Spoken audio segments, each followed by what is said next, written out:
Oh snap, welcome back to the channel, y'all. My name's Patrick. If you like true crime, take a second, hit the subscribe button, hit the little thumbs up button for me, and let's check this out together, y'all. Accused Idaho 4 killer Bryan Kohberger. I just saw Christina Randall posted this video talking about he may have a surprise in the courtroom as far as his defense goes. Whoa. We haven't talked about this case in a while. Y'all, Christina Randall, she's awesome. She's going to be pinned down in the description. Make sure, if you're not already, go subscribe to her. Check this out. And let's find out what's going on with Bryan Kohberger. Woo, we have got a lot to catch up on. If y'all have been following this situation, some of those rumors that was coming out a couple years ago, well, things are starting to line up right about now. For those of y'all that have been following this case with me, and it is a lot of you, and if you're not all caught up, please go to the playlist and start from video 1 and get all the way caught up. But there was some rumors that were going around a couple years ago when we were covering this and going over this like heavy. And I don't really like to talk about rumors like that in these type of situations, but now it's making it into the mainstream media as actual defense theories or angles that the defense may take. So make sure you stay to the end of this video. And one of the trials that I am most looking forward to seeing is the Bryan Kohberger trial, because I feel like we have all been on pins and needles for years at this point, especially the family of the Idaho 4, waiting for Bryan's day in court. And as of now, it looks like it's going to happen this year, 2025. It sounds so crazy to say that. But if you have not heard, Bryan's case has been moved from Moscow, Idaho, where the incident originally happened, to the state's capital, Boise, Idaho. Now, this was requested by Bryan Kohberger's defense team, and the judge at the time, who was Judge Judge,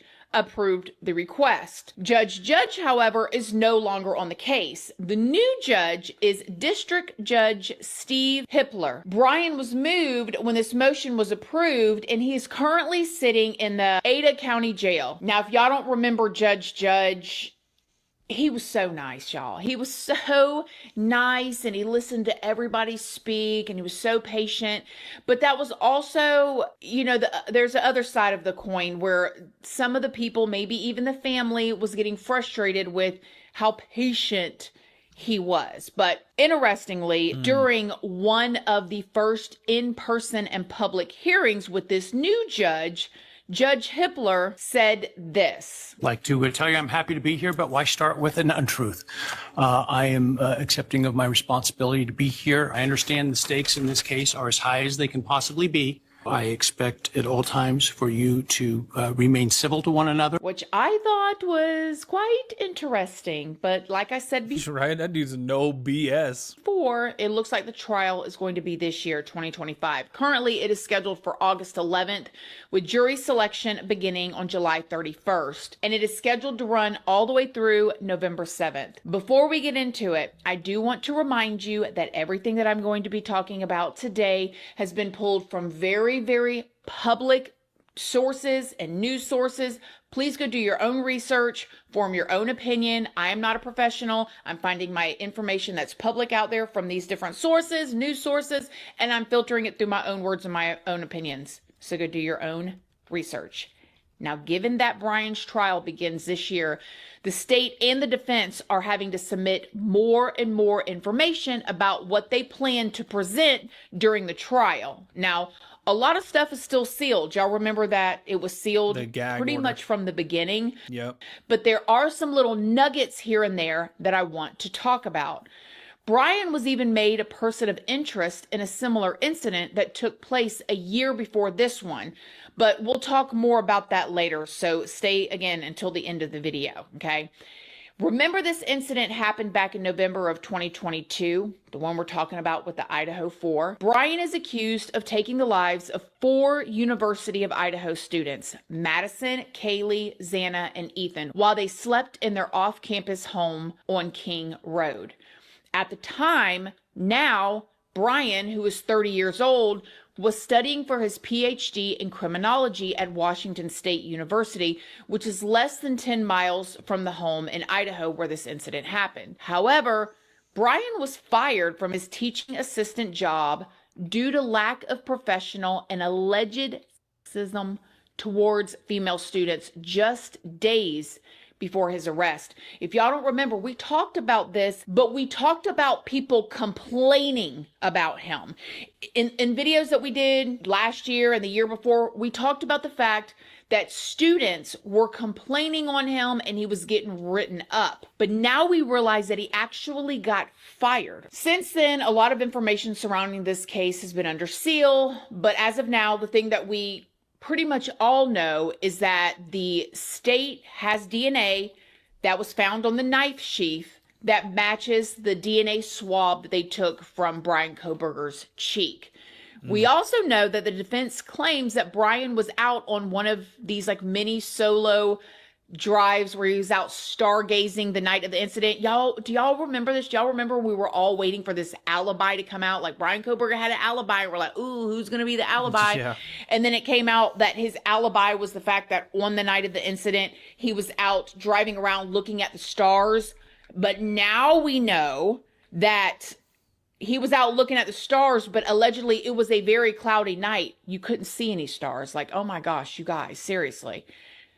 But back in November, Bryan's defense team challenged a lot of this evidence that the state has against Bryan. I mean, they've been working hard, y'all. The defense asked that Bryan's genetic information, which they argued was obtained illegally, be suppressed. They also challenged the contents of Bryan's digital history on his Amazon, Google, Apple, iCloud, and his AT&T phone accounts, plus the items that were found in his car. So they're trying to challenge all of this evidence, you guys, which in one aspect, okay, I get it, you're his defense team, but the other aspect is like, where's the defense fence? It's like, I don't know. Okay. The defense said that all of those things, the genetics from Bryan Kohberger, the searches from his account and all that stuff was obtained illegally. Okay. So there is a hearing on January 23rd of this year, 2025, to discuss this further. Also, back in November, the defense tried to argue that the DP should be taken off of the table in Bryan Kohberger's case if he is found guilty. The judge denied that request totally. Now, recently on December 18th of last year, 2024, the prosecution filed their expert witness list and the defense is expected to submit theirs soon. Expert witnesses we should expect to see are people like the law enforcement officers that participated in this case and a cell tower data expert from the defense that already gave some testimony during a pretrial hearing. He is actually going to challenge the cell phone evidence that allegedly links Bryan to the area around the time of the incident, which will be very interesting because if y'all don't remember, not only did they find where allegedly they believe by his cell phone pinging on the towers that he had been stalking the girls, but also that he drove back by there the following morning after the incident. Yep. Then in the spring, the defense and the prosecution are expected to submit the names of people that they plan to call as non-expert witnesses. And this is what I am very, very interested in. Those lists are also expected to be sealed, but it is assumed that the other two unnamed roommates, including the one who saw the suspect, y'all remember that, right?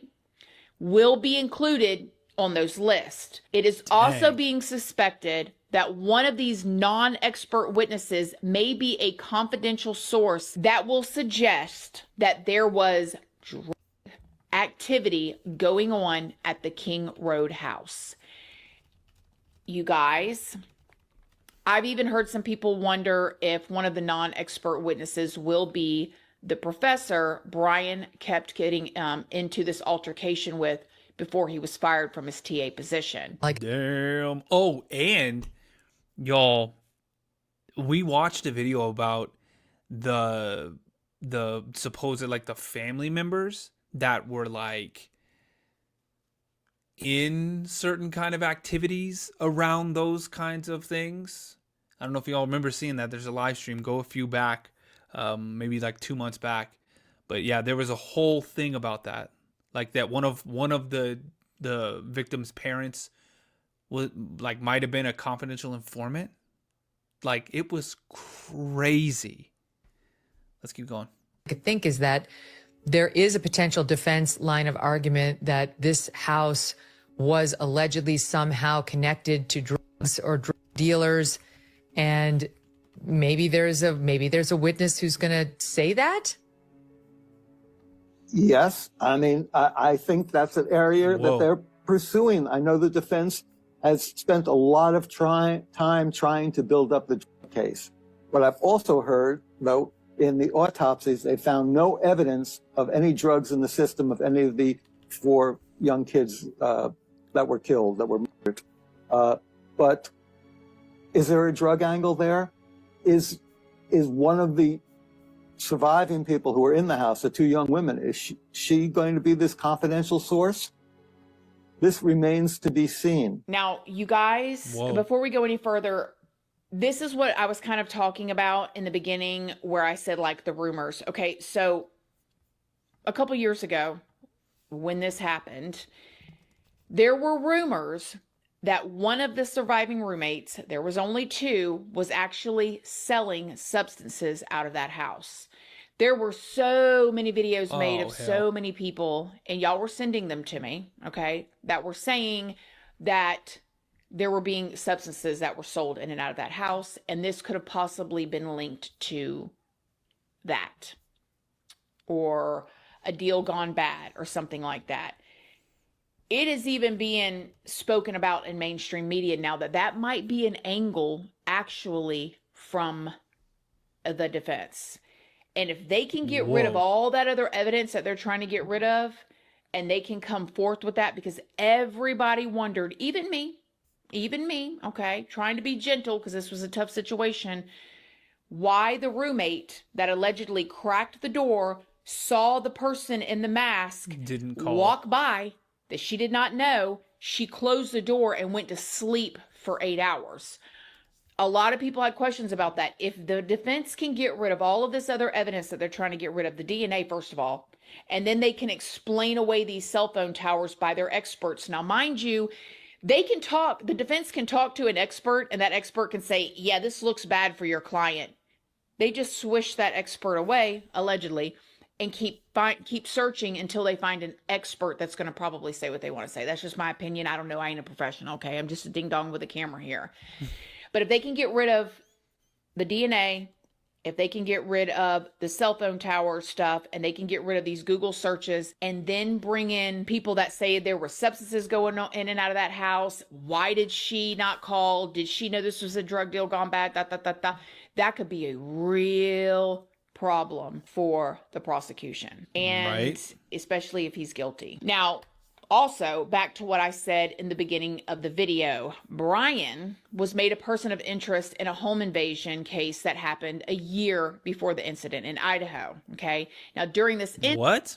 Did y'all know about this? incident, officers responded to a home invasion in Pullman, Washington, which was just less than 10 miles, again, from the Idaho house on King Road. In body cam footage, a woman tells the responding officers that a masked intruder entered her bedroom with a knife around 3:30 a.m. She said that she fought the intruder off and that the intruder was silent the whole time and was able to get away before officers arrived. Sound familiar? Questions for you. Yeah. Okay. Where did you see this person?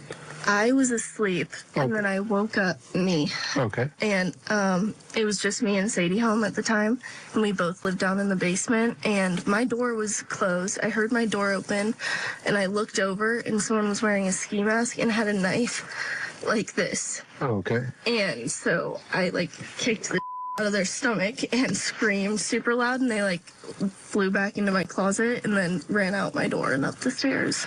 Okay. And that's the last you know as they ran up the stairs? Yeah, and then when they got home, this back door was wide open. Okay. How long ago did this happen? Maybe 15, 20 minutes at most. Okay. Law enforcement Jeez. never found the suspect or any evidence at that scene. Seems like they be struggling to find evidence, if you know what I mean, okay? Bryan was named as a person of interest 13 days after he was arrested for the Idaho incident. However, the woman described the suspect as 5'3" to 5'5", but Bryan is 6 feet tall. Bryan was also not enrolled or visiting Washington State University, which is in Pullman, at the time of the incident. So law enforcement officials have since spoken out and said that Bryan is no longer a person of interest in that case, and that case has since been closed. But if he isn't the person of interest in something that was a very similar MO, who's that person? That is crazy. I didn't know about this. Did you guys know about this? Put a comment. I didn't know about that. So somebody else that did almost the exact same thing, even down to the same weapon, and they're saying that Bryan is not the person of interest in that anymore? That is crazy. Let's keep going.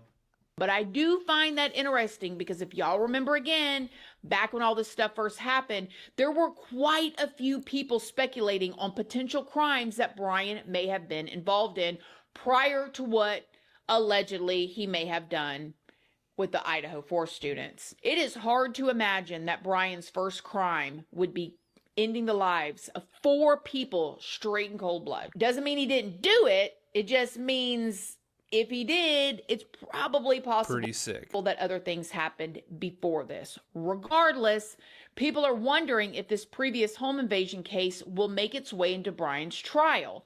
Some also wonder, because officials have said that Bryan is no longer a person of interest and that case has been closed, will that be beneficial to his defense? Yes, big time. Will they use that If it can get brought in.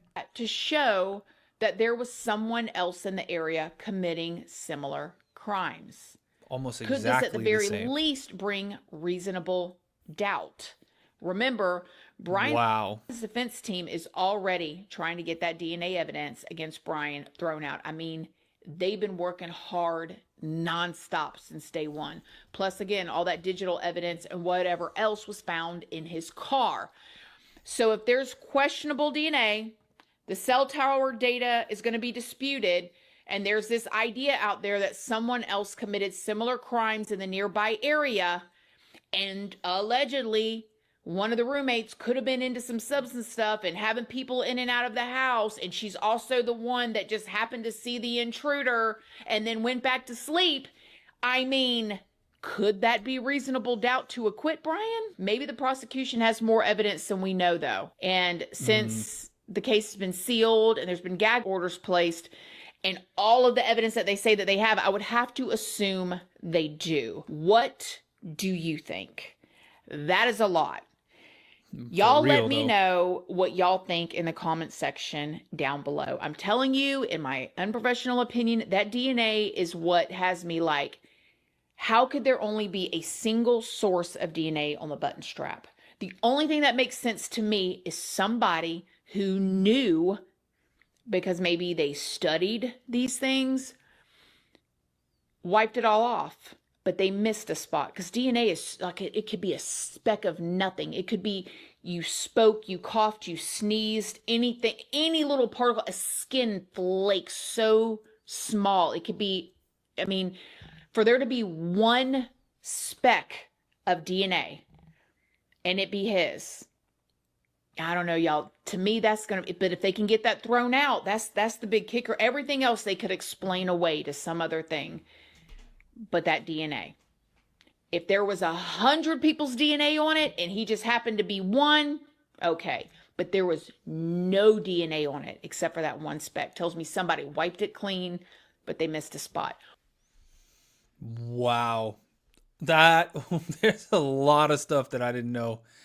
That is crazy. Y'all, let me know what you think down in the comments. Make sure you subscribe, like the video. I appreciate y'all, and I'll see you in the next one.